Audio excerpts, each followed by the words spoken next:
cher peuple de Dieu, bien-aimé dans le Seigneur, peuple de la MITAC, donc le ministère international pour la transformation des âmes pour Christ, et enfin le corps de Christ en général. Je vous salue. Permettez que votre humble frère, que je suis l'apôtre qui est Ulrich Johnson, puisse se présenter. Alors, nous avons annoncé ce direct qui consiste tout simplement à aider les gens à bâtir leur relation avec Dieu. Moi, d'entrée de jeu, tout ce que j'ai obtenu sur cette terre en termes de bénédiction, c'est simplement parce que j'ai compris qu'il est important de bâtir sa relation avec Dieu.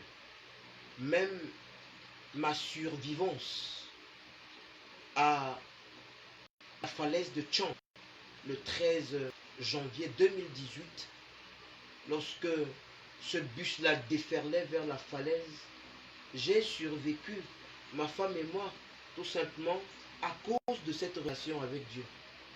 Parce que un jour avant, j'ai entendu une voix qui me dit « Esprit de mort ». Oui, esprit de mort. Dieu parle pour ceux qui croient que Dieu ne parle pas. Et j'ai commencé à ressentir cette odeur, une odeur de soufre. C'est l'odeur de la mort. Oui, l'odeur du soufre.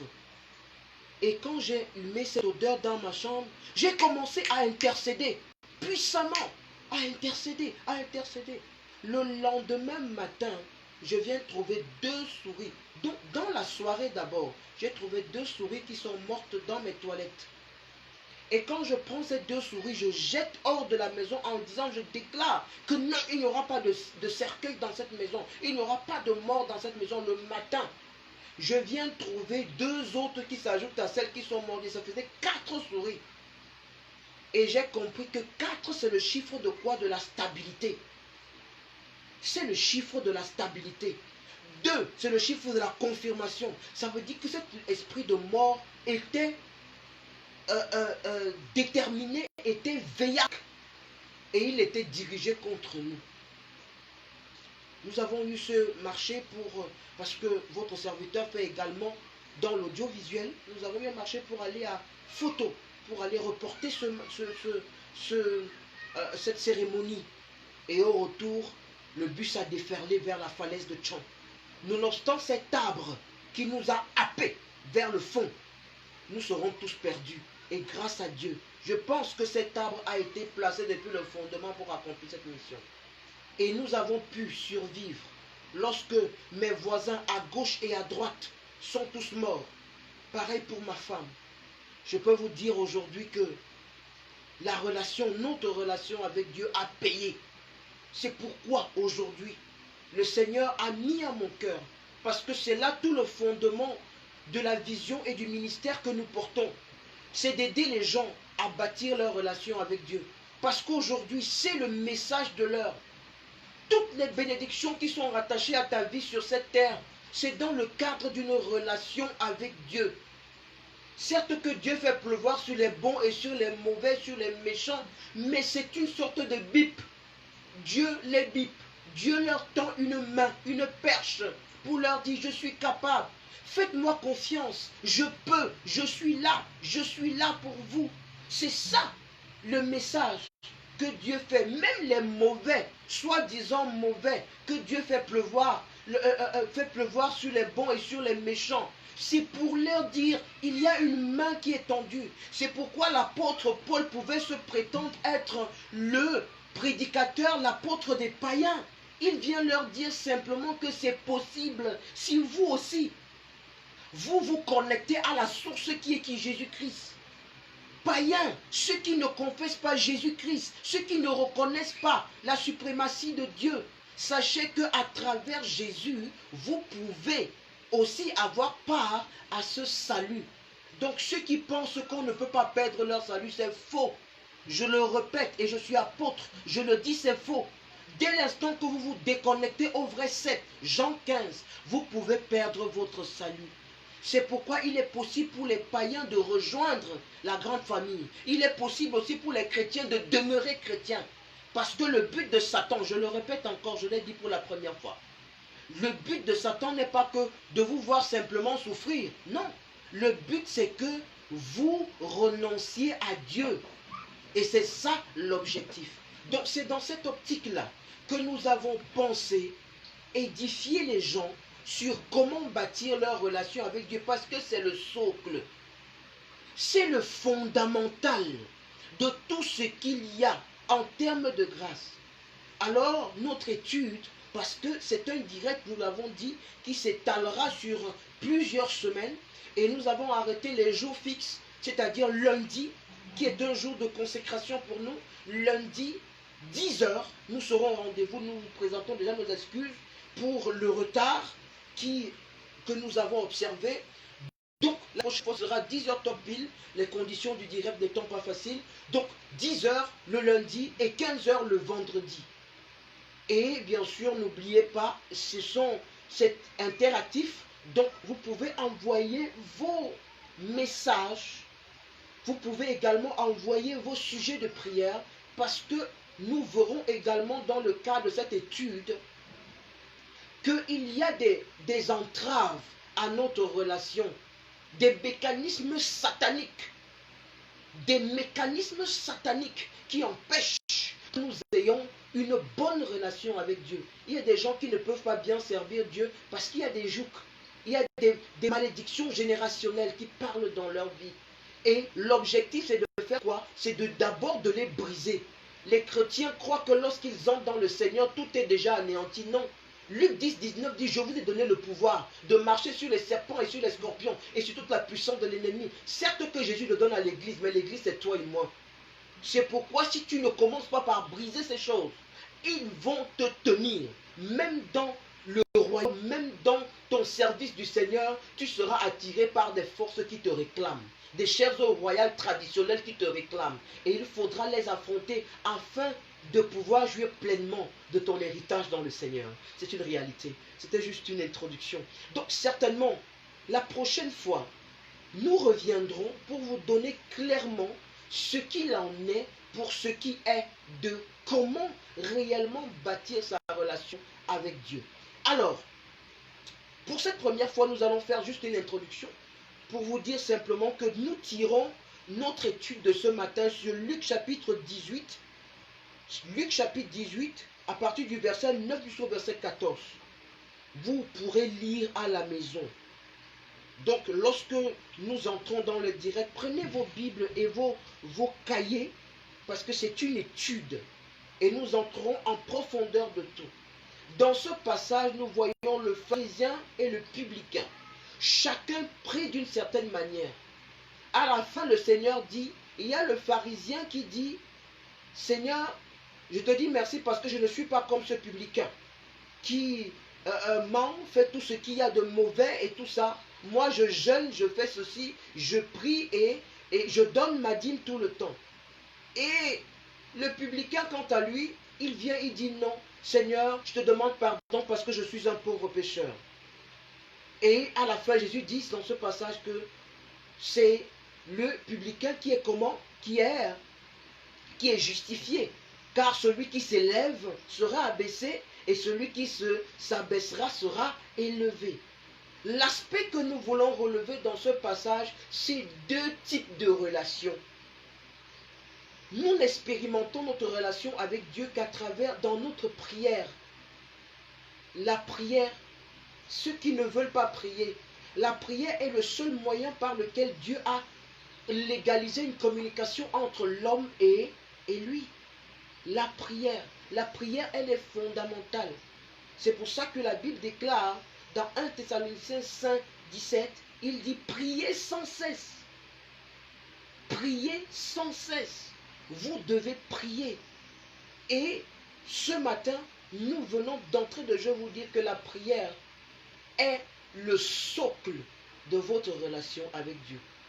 Comme nous avons également un pan d'intercesseur, la prière sera un module dans notre étude. Nous y reviendrons.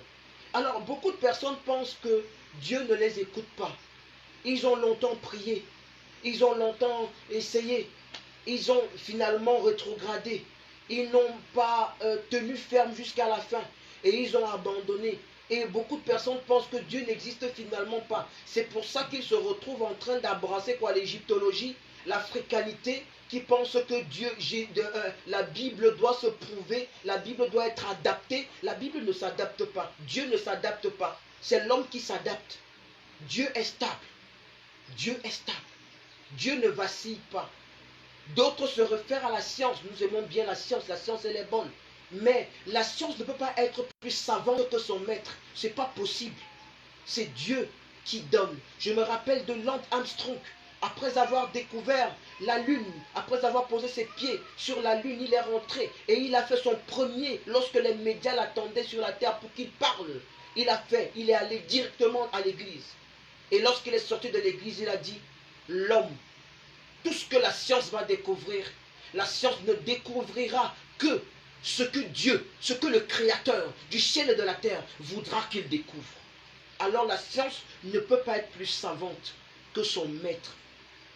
Beaucoup de personnes se réfèrent à toutes ces pseudo-connaissances, à ces pseudo-savoirs, l'égyptologie, l'africanité, la franc-maçonnerie et toutes ces choses, ces savoirs opportuns. Mais je veux vous dire aujourd'hui que le chef-d'œuvre de Dieu, l'action de Dieu dans ta vie, se fait à travers 5 domaines fondamentaux. 5 domaines.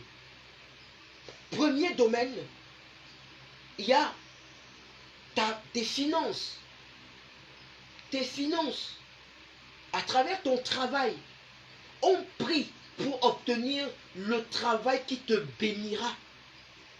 Et Dieu ne peut pas te donner un travail s'il voit dans ton cœur que tu vas devenir président. Tu vas devenir un président des snack bars. La bénédiction de Dieu ne s'accompagne d'aucun chagrin.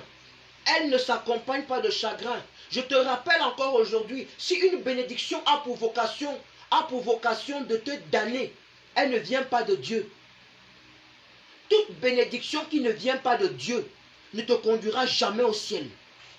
Et elle a pour vocation de te damner et t'envoyer en enfer pour que tu le saches. Je répète encore, toute bénédiction qui ne vient pas de Dieu ne t'enverra pas au ciel. Alors Dieu ne te donnera pas un travail. Si dans ton cœur, il voit l'orgueil, il voit la suffisance, il voit toutes ces choses-là qui sont les maladies de l'âme. Et je rappelle que les démons qui sont en enfer sont malades.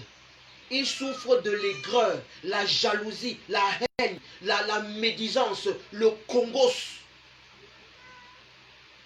le misocie, la méchanceté dans le cœur. Dieu ne te donnera pas le travail s'il voit tout ça.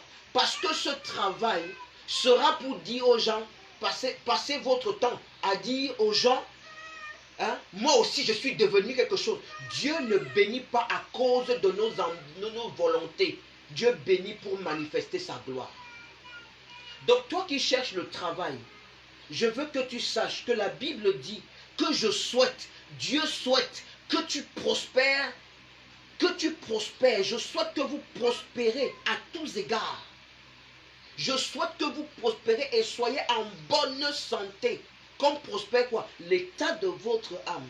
Donc il y a une volonté manifeste de Dieu de te voir prospérer à travers un travail, une suffisance financière. Mais de la même manière, tes finances aussi peuvent te conduire en enfer. Parce que beaucoup ont dévié de la trajectoire parce qu'ils cherchaient également une stabilité financière. Ils ont rejoint quoi? Les sectes pernicieuses et tout ce qui ne glorifie pas Dieu. À cause de quoi? Des finances. Alors il faut savoir que tout ce qui nous allons citer dans ces 5 domaines ont pour vocation soit de te conduire à Dieu, soit de te damner ou t'envoyer en enfer si tu veux. C'est pourquoi il faut faire très attention. Donc, premier domaine, c'est ton travail, c'est tes finances. Le chant de Dieu, l'action de Dieu s'opère sur tes finances à travers un travail bien. De la même manière, tu peux perdre également le salut à cause de quoi? De ton travail.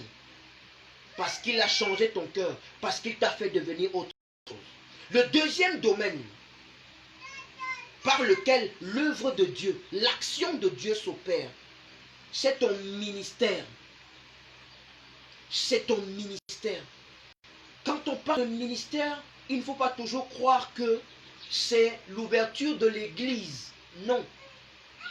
Ce n'est pas toujours l'ouverture de l'église.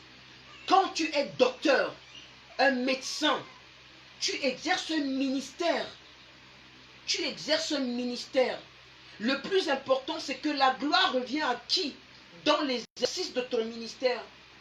Il y a des gens qui sont des imminents matières grises en domaine de la santé, mais ils se prosternent devant des idoles, et ils se prosternent devant des gourous, ils se prosternent devant Satan, ils adorent le diable.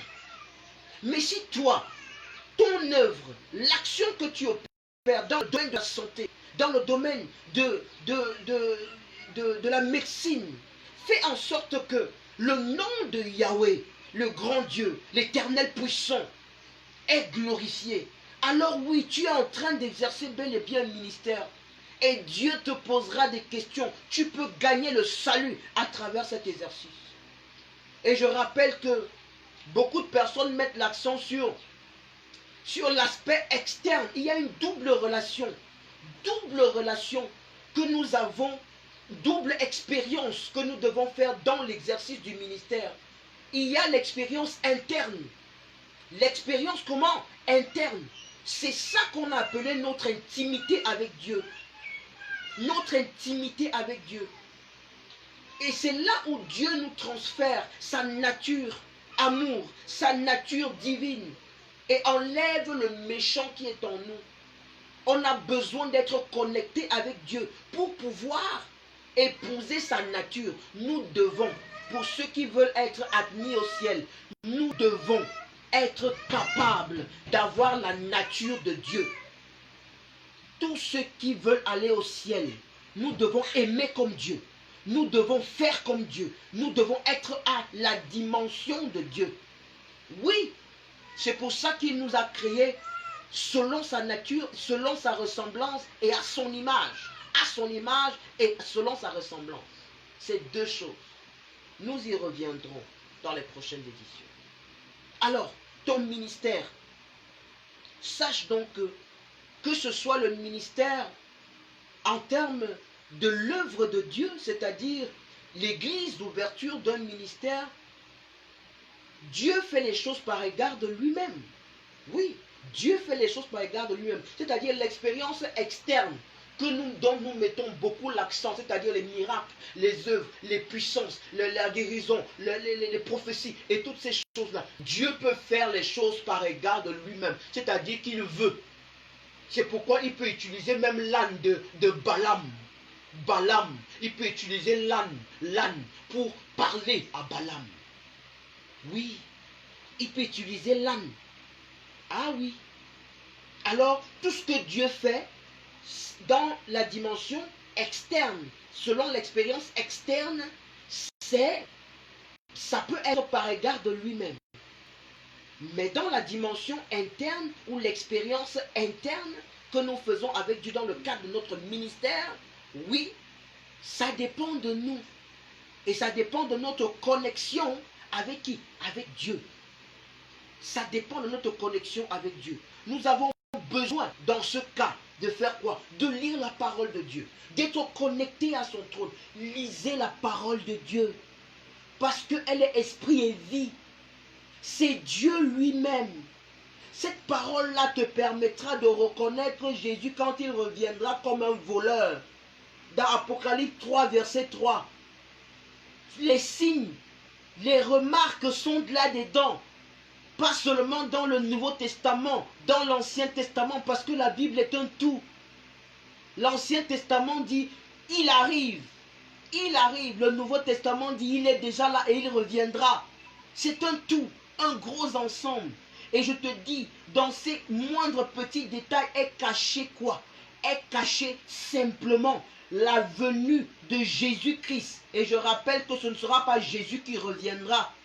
Parce que Jésus veut dire celui qui sauve son peuple. Le Jésus là est déjà venu. Celui qui reviendra, que ce soit dans Apocalypse 3:3, que ce soit dans les nuées. Alléluia. Ce sera le juge des nations, le fidèle, le juge des nations. Et son regard est veillac, c'est-à-dire méchant. Il n'y a plus de plaidoirie. Il n'y a plus de venez. Si vos péchés sont noirs comme le cramoisi, venez et plaidons. Ça n'existe plus. Là, il vient juger les nations. C'est le moment. Alors lisez la parole de Dieu. Parce que là-dedans, dans les écrits, tu peux ressentir le cœur de Dieu battre. Et tu sauras exactement comment il viendra comme un voleur. C'est dedans. Et peut-être à la fin, je te donnerai le secret pour que tu comprennes exactement. Alors, le ministère. Si tu échoues ton ministère, il y a des gens qui n'ouvrent pas forcément des églises, mais ont reçu le ministère de faire le commerce pour bénir l'œuvre de Dieu. Oui, si vous ne faites pas, si vous êtes radin, vous allez aller en enfer. Si vous réfléchissez, alors que Dieu vous bénit pour bénir son œuvre, vous allez aller en enfer. Est-ce que ce commandement, c'est dans les 10 commandements? Non, c'est pas dans les 10 commandements.